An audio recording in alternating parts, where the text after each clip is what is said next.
Boruto and Himawari will be the redeemers of the Otsutsukis and the Ten Tails race. Chapter 88 has petrified this possibility with the reveal of Himawari's Ten Tails power. We have discussed the various origins and forms of this energy in the last video, and today we will dive into the major role of Naruto's children, which has been teased in the title of the timeskip manga, To Blue Vortex. A few months ago I discussed how this title is a reference to the blue eyes of Boruto and Himawari, which means most of the story's events will revolve around both of them. However, there were theories in opposition which stated the title is talking about Kawaki and Boruto, since they are literally Uzumakis, and even the prologue scene hints at the same thing. Whatever will happen in Konoha or the Shinobi world could be because of the actions or reactions of the Kama brothers that will eventually evolve the spiral into a vortex. This line was coined by Mito Uzumaki in the one-shot manga, which literally means a big transformation. The conflict of Boruto and Kawaki is destined to transform the whole Shinobi world by transcending us to the worst possible future. But there is one problem. Firstly, there is nothing blue in Kawaki's personality or character, so calling him a blue Uzumaki doesn't make that much sense. Secondly, if we consider the initial of the title too as something which is dual and is present in both the characters who are being referenced here, then both Boruto and Himawari have two blue eyes, again indicating it's not a reference to Kawaki. And finally, the transformation of a spiral into the vortex refers to an evolution or transformation and definitely not destruction.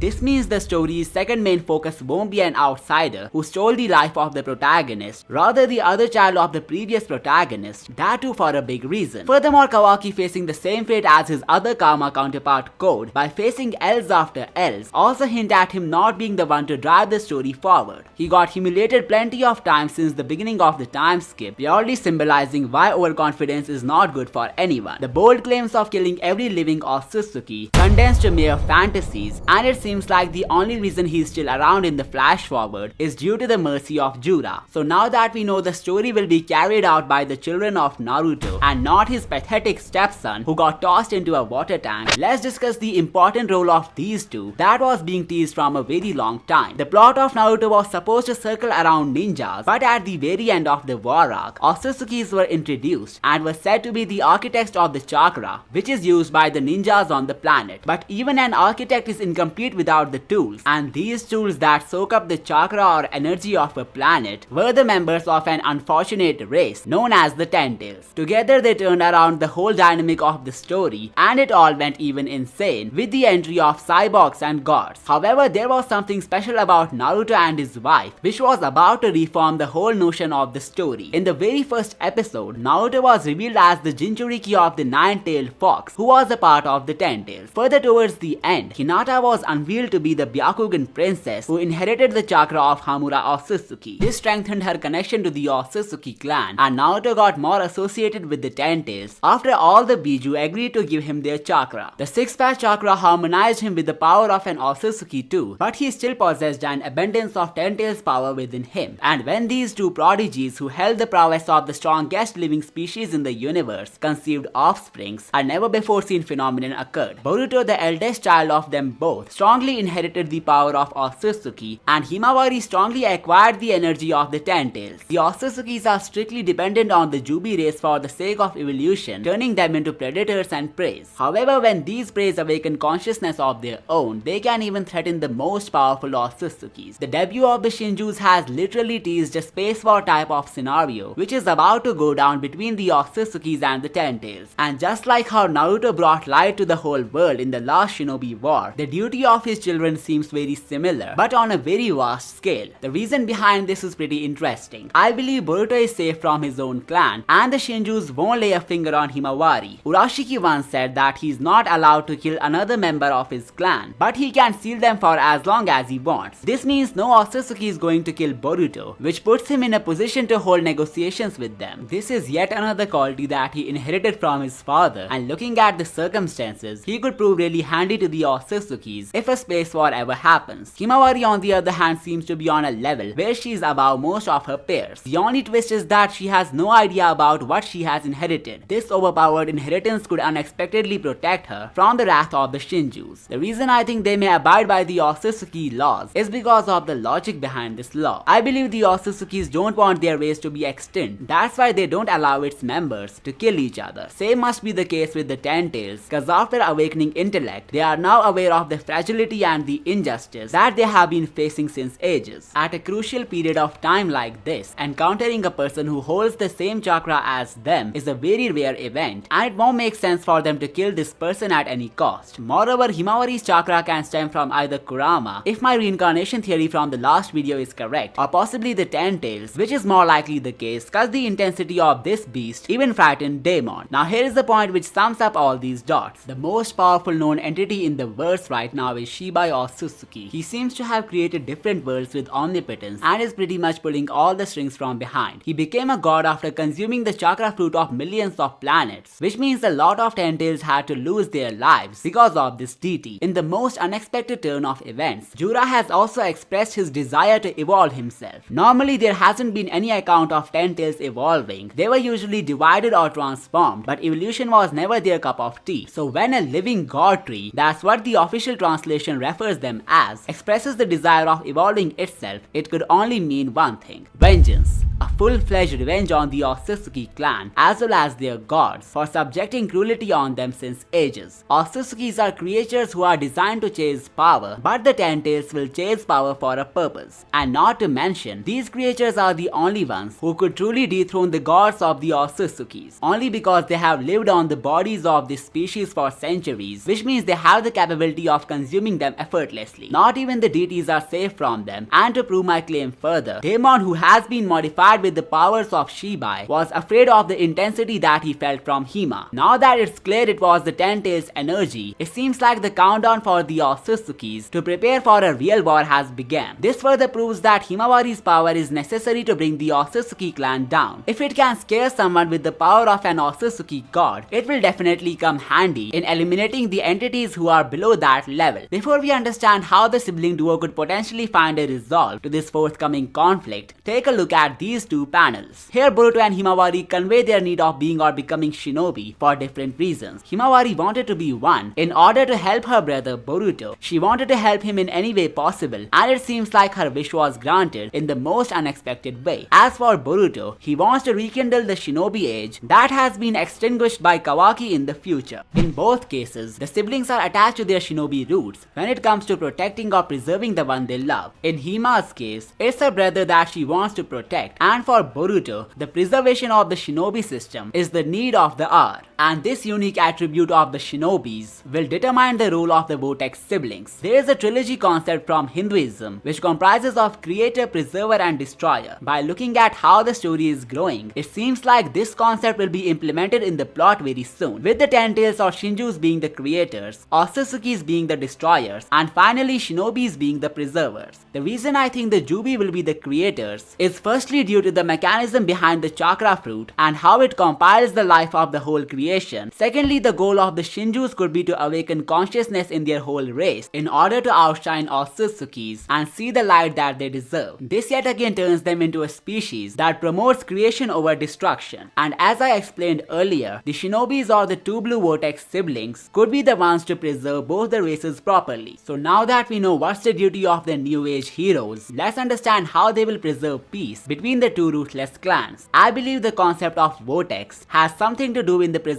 saga of the overpowered duo. The theme of Naruto's story has included the notion of storms at many places. The meaning of Shippuden was hurricane, Uzumaki means whirlwind, Boruto is a pun on bolt, which refers to a lightning bolt. Further, Namikaze means something like waves of the storm winds. Even the games were called Ninja Storm, and this makes me believe that it's a setup that will pay off at the very end. The Uzumakis literally brought a storm in the shinobi world with their overpoweredness that they had to be eliminated for the better. Not to mention they were the first ones who replicated the Shinjutsu, which puts them in a completely different league. Naruto and Pain, who are the prodigies of the same lineage, were able to bring a revolution through peace and destruction. All in all, the concept of storms and hurricanes has been keenly fused with the storyline of Naruto, and now that the inherents of the same storm lineage, who have affiliations with the Uzumakis, Namikazes and even the noble Hyugas, have been granted some unreal powers, they could be destined to take the Otsutsukis and Ten Tails with the storm. There is a famous theory about the missing Otsutsukis, which states that they massacred the Uzumaki clan because they could pose a huge threat to them. This means from the beginning, the Uzumakis were destined to bring down the Otsutsukis, and now that the Ten Tails are also involved, it seems like Boruto and and Himawari will soon need to show their resolve. So right now there are two theories in my mind for how they are gonna do it. The first one puts them together with the Shinjus, since they are in search of wisdom and knowledge, and if they get enlightened, which appears to be their mission, chances are they will focus on destroying the Otsutsuki clan with the help of the Uzumaki siblings. The second possibility says that Boruto and Himawari might give a bold speech to the rulers of both the races, which could motivate them to change their plans. Check out these videos for more theories on the Otsutsukis as well as the Ten Tails. Also don't forget to subscribe for more amazing stuff. I will see you next time.